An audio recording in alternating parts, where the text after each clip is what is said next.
Welcome to our online statistics class. If you've made it to this video, then you successfully got yourself registered into Wamap and you're on your way for the rest of the quarter. So pat yourself on the back, you made it this far. I want to go over some basic features of Wamap to help kind of guide you as we go through this.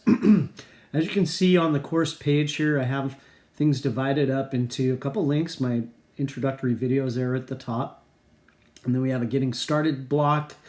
The next block is your textbook, where all your reading assignments and checkpoints can be found. Under that we have our project block. Then we have our discussion board block, where any homework problems that are discussion boards, you can see the detailed instructions for what I want you to post in there. Then I have videos for all of our lessons. Every module has a video lesson with PowerPoint slides that I use in going through those. And then we have the homework and quiz blocks. These are the HWs and the Qs. Below those blocks, you have the calendar, and the calendar also is a second way to get to some of those links that you will find in the blocks above. When you click on the calendar, for example, at the end of week 1, which is Friday, the January 6th, when you click on the date, all the links to the assignments appear beneath here. So this is a quick and easy way to get to those links. For the first week, however, I would highly recommend that you go into the getting started, because you're going to find more details about what I actually want you to do in here. So most of the time, HWs and RAs, your homeworks and reading assignments, it's pretty easy to just access them through the calendar. But some of the discussion board things, you'll want to go through and go under the block, because there you're going to see the instructions. So as you go through this, you're going to get all the sort of introductory stuff that I want you to do for this first week 0 and beginning of week 1. And so that's where you should go first. Now let's talk about the reading assignments and the RAs. I'm sorry, the reading assignments, which are the RAs, and the homeworks. They're both homework, but the RAs are really your feedback that you're getting as you're reading through the material. Now, in general, as you look at the calendar, you can kind of plan out your week. These all come due on Friday, but that's not the day you should be working them. You should actually be working on those throughout the week. Now, I put them all on Friday there to give you maximum flexibility with your time. It's up to you to schedule yourself so that you're spreading out this stuff a little bit every day. Probably about 2 hours every day is what you should spend typically in a week going through and doing homework. Sometimes it may be more, sometimes it may be less, but generally it's not going to be less, I can tell you that. You've got to spread this stuff out. If you guys wait till Wednesday or Thursday to start working on it, you're going to run out of time. Generally, I think of Saturday as the first day of the new week, and Friday's kind of the last day of the week when everything comes due. So Saturday, Sunday, if those are your best days to work, start working on the next week's stuff on Saturday and schedule yourself out. You're going to see I give you some really good tips in the Tips for Success video up at the top, so make sure you watch that and get the extra credit points for it. At any rate, let's go into, you'll notice here at the top where it says the yellow block there is the textbook block. So you can access the book through that, or if you click on the 13th here, you can see all of the assignments coming due that day. Lots of reading, and then there's 3 HWs that come due. So I'm going to click on one of these and take us into one of the reading assignments. Here you're going to go through and read the material, and as you go through there, you're going to run across questions that are going to quiz you on kind of what you just read. give you some, it's not really quiz. I would say it's more of just sort of feedback. Am I getting this? You know, that type of idea. So who are the individuals described in this data? I'm going to hit states because I believe that's the incorrect answer. You can see I got it wrong. The state is the variable here. And so the individuals are going to be people living in the United States in the year 2000. And that one's correct. Now, once I got it correct, I got a point. There's no penalty for having missed it the first time.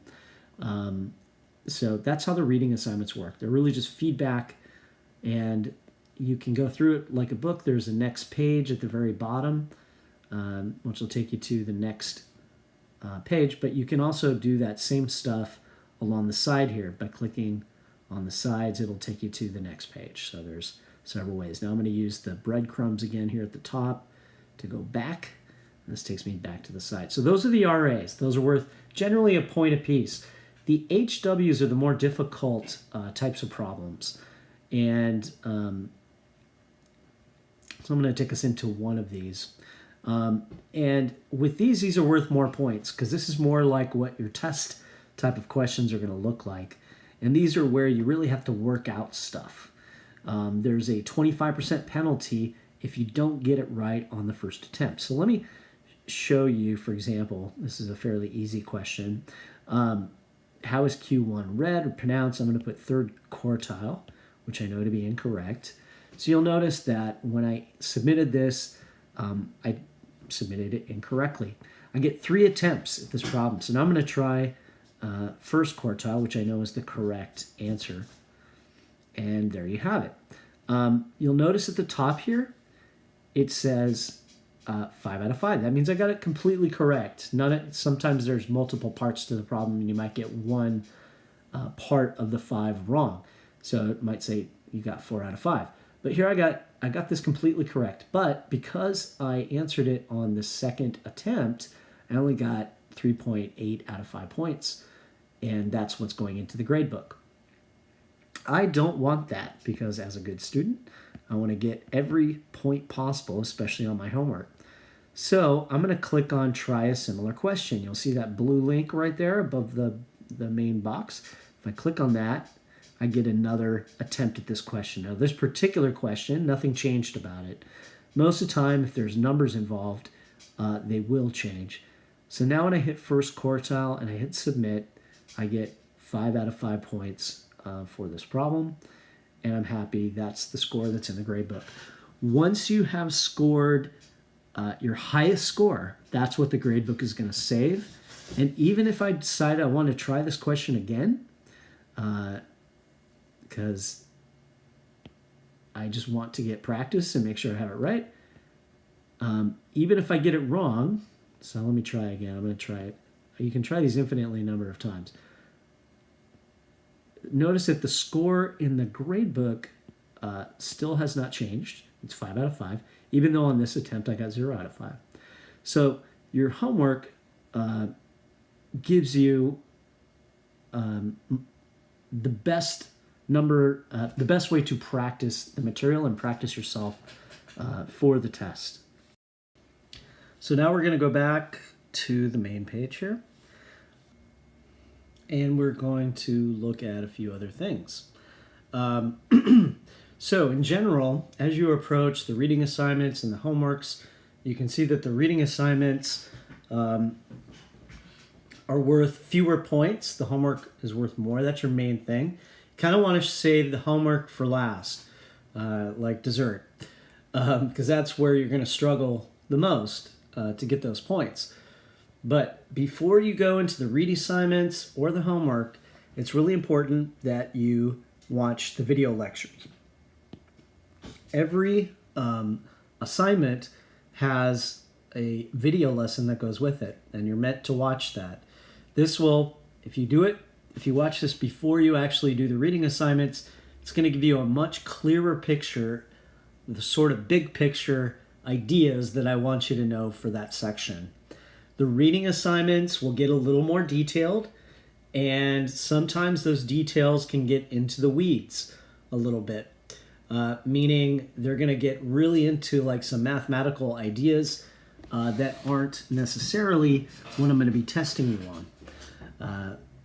Formulas, etc. There's a lot of formulas that you will have to know. However, for the final exam, which is your one proctored test, you will all be allowed up to 4 3x5 note cards that you can put all those formulas onto. So you don't necessarily have to memorize all the formulas, but I work out in the videos how to do these problems in a very detailed step-by-step way, and I kind of give you the main ideas that I will be testing you on. So it's best to watch the videos. You can pair those with the PowerPoints, with all the videos. I've got the PowerPoints that I use for those listed under the PowerPoint slides. What I recommend is you actually print out those PowerPoint slides, and if you print them out 3 per page, they give you little lines on the side that you can take notes on as you're watching the videos. You can pause the videos, rewind them, try to work through some of the problems that I go through in those. So video lessons with the PowerPoints, then go through and do the reading assignment for that section, and then do the homework for that section. Most of these are broken down I break up the module into pieces, and that's how you should really go through and do this. So all the links for the homeworks and the quizzes are found under here. Again, I have them broken up by units, and that's all there for you. But the quickest way for you to basically access most of the links is through the calendar, and that's what you're going to be using most of. You need to use that as your guide as you're planning out your week of how you're going to get through all this material, because it's a lot. Remember that normally we would meet for 1 hour every day if we were meeting 5 days a week. So that's 5 hours there where you're just sitting in a classroom, lecture, etc. That's what your video lessons are for. All right, to kind of take place of that. So you want to work all of this stuff into your schedule. It's not just about clicking on all these links and trying to get through the links in time like a race. The material, learning the material is key to being successful in this class. People just kind of try to get as many points as they can at the last minute, generally do not last past the first few weeks of the quarter. And I want to see all of you last through the first few weeks of the quarter. And I want to see you last till the final exam. So it's really important that you spread this stuff out. Give yourself about 2 hours a day to get through the material. And I'm going to go through more of those just simple advice, suggestions, tips for success in the Tips for Success video, which you should now go ahead and watch. We're pretty much done with this. Post any questions that you have. Oh, I wanted to go over the last thing here, the discussion board. This is where you can post questions about problems that you're having. Go in here and you can post them, and if you check them on kind of a weekly basis, you can go through and help your fellow students out, get answers to your own questions. In fact, it's better to have to post your questions onto these discussion boards rather than sending me questions. Not that I won't answer your questions, because I will, but you'll probably get a quicker response a lot of times from your fellow students. And so I've broken them into sections there. And then there's also assignments that I have that are discussion board assignments. And you'll be experiencing that here soon as we go. And that's about it. I'm looking forward to working with all of you. Start working on the Getting Started block. Watch the Tips for Success video, get some extra credit points. A lot of these introductory week 0 assignments are actually, some of them are worth extra credit. So one last thing that I almost forgot to mention is that when you registered into this class, you get 10 late passes. These will extend a homework assignment 24 hours. Now, these late passes are extremely valuable because at the end of the quarter, they'll be worth extra credit points. Usually about 20 points per late pass that goes into your homework grade. So if you don't ever use them, and you don't need to because you're planning ahead, you're working ahead, you're spreading out the work over the week, then you never have to use them, you get extra credit points. But if you do have to use them, you have 10 of them. And I'm going to click on the calendar here. where you're going to find those late passes are next to each assignment. Now you can't see them here because I'm an instructor and I don't get any late passes, but you get 10 of them. There will be a blue link next to each one of these. If you click on that blue link, you will use one of your late passes and it'll extend the due date 24 hours. So instead of being due at 11:59 p.m. on the 6th, that assignment would be due at 11:50 p.m. On the 7th. Now you do have to click on the blue link before the due date and time occur. Once the due date and time occur, these go into review mode, and you can no longer extend their date until to the next day because it's already past due. In that case, just contact me. I can extend those out manually. But even if you click on a late pass and then realize it was an accident, once you click on the blue link that says use late pass, it'll actually change to it'll say unused late pass, and if you click on it again, it'll return the late pass to your late pass cache. Let's have a great week, everyone. I'm looking forward to working with you, and I'm going to let you get started into the material.